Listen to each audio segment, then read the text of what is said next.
Hello again, Lewis Clark aka Sonic Yoda, webmaster of Sega Driven, here again, looking bloody terrible on your internet screen. Computer screen, not internet screen, that's not a thing.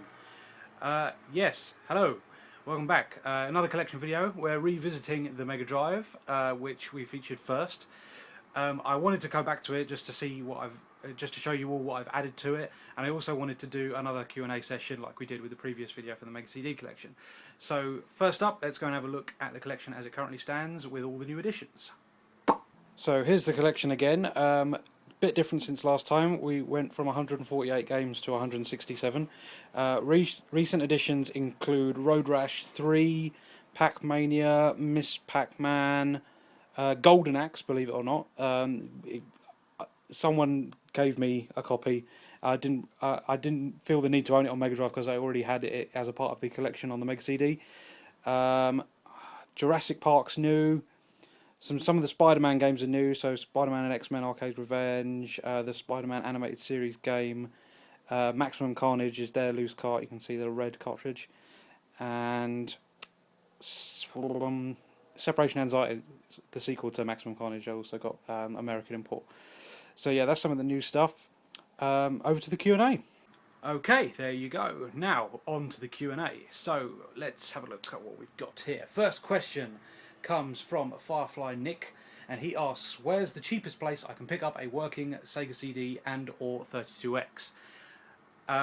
Boot sales and markets. Always try those first.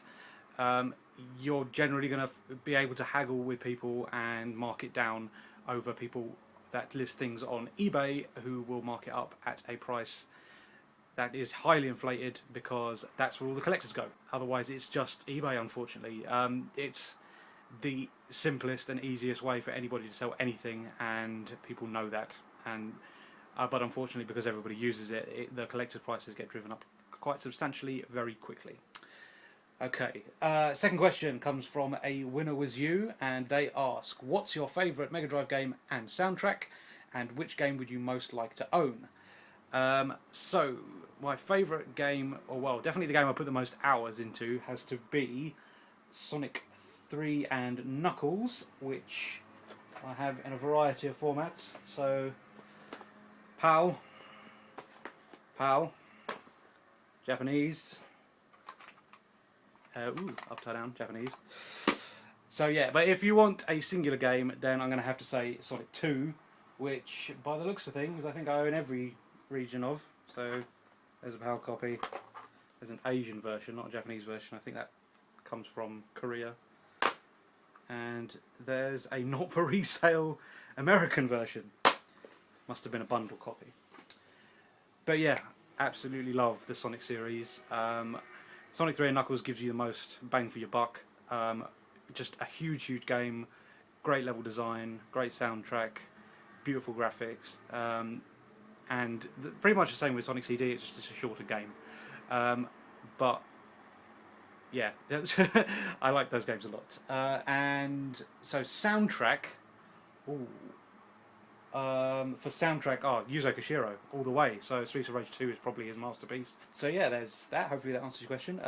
Garveos asks, in a battle between Gilius Thunderhead and Axel Stone, who would win? I'm going to go with Gilius Thunderhead any day, because dude's a dwarf with a big beard and has an axe. So he kind of has that advantage over Axel, who doesn't have any weapons. Well, unless he picks one up in the near vicinity. But Gilius is also, you know, a little dude, so he's going to be harder to hit. So I'm going to go with Gilius. It seems like a good bet. Okay, moving on. Titans Creed, again, back. Hello, matey. Runs Project Phoenix Productions. Go and check out his channel, it's brilliant. He asks first, he's got a couple of questions. Which game do you think Saw you spelling that, mate. Which game do you think is pushing the Mega Drive to its limits? Easy answer. Ranger X. It's also known as X-Ranger in Japan, and it's spelt strange, like E-X-R-A-N-G-A, I think. But this, honestly, is just like one of the most impressive things on the Mega Drive. The colour palette looks to be like bigger than most games, which is really bizarre. If you put it next to a SNES game, you'd have a hard time trying to figure out whether it was running on the SNES or not. So yeah, really pretty in the color department, but also there's some brilliant spot effects which I haven't really seen on any other games. Like the one I really like is there's a corridor with lots of ships in different loading bays, and as you scroll past the loading bay, it scrolls with it, like a sort of a parallax type deal, but not as much. It's similar to the scrolling floors on Street Fighter 2 stages. So I really don't know what the term is, but yeah, here's some footage.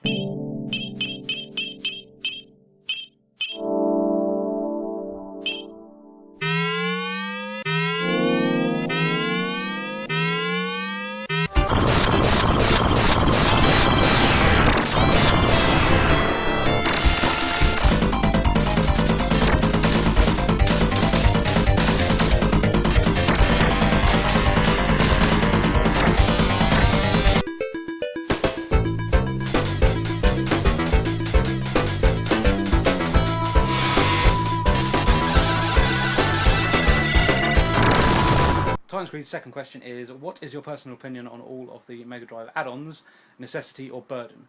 I wouldn't say that the Mega CD or the 32X were a necessity in any way, but I wouldn't say that the Mega CD was a burden. I would probably say the 32X was, just because there really isn't many games to you know, make it worth your purchase. There's some good games, but nothing really, you know, that's can't get my words out. Nothing that really stands out. I mean, there's Knuckles Chaotix, which is a good laugh. Blackthorn's quite interesting, but yeah, nothing really worth the effort of getting that console and hooking it up. Oh, it's such an arse hooking that bloody thing up. There's so many different cables that you have to run out the back, and then there's obviously you've got to have another AC adapter on top of it. But the Mega CD, despite not being completely worth the fees that people are asking for it, you can justify it with some of the games. I mean, Snatcher obviously is the big one that everybody goes on about, highly collectible now. Can't say I played it myself, so I don't know exactly how good it is, but Sonic CD is another one, brilliant game. The best version of Earth from Jim's on there, so it's the special edition. There's just there are some really good games, and also the Americans have Popful Mail, which is supposed to be fantastic as well, is it Luna Blue or something like that? There's another RPG I can't bloody remember the name of. But yeah, there's plenty on that system that would justify a purchase. So yeah, I wouldn't say it was a necessity, but there's definitely reasons to own one. So yeah, thanks for those ones. Okay, cool. Now, Monkey asks, is Toejam and Earl the greatest game ever? I'm afraid I've never played it.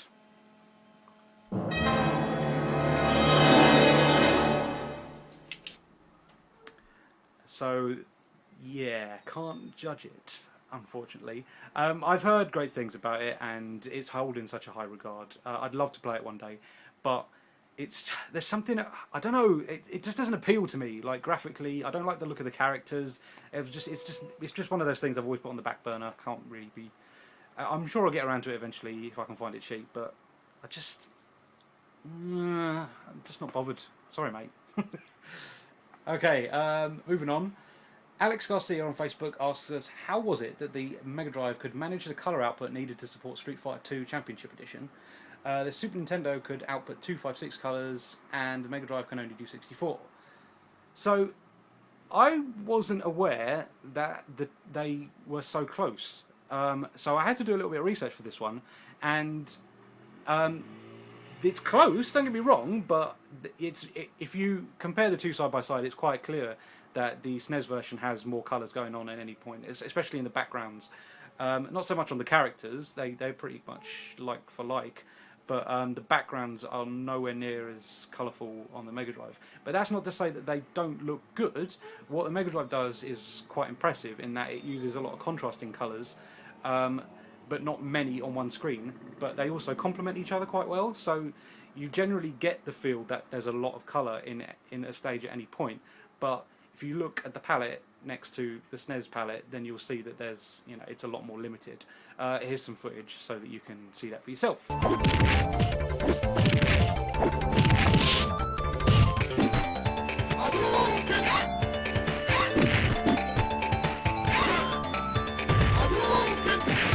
Okay, last question. Mark Hughes on Facebook also asks us, what would you say is the most obscure or weird game you own? Easy answer. Michael Jackson's Moonwalker.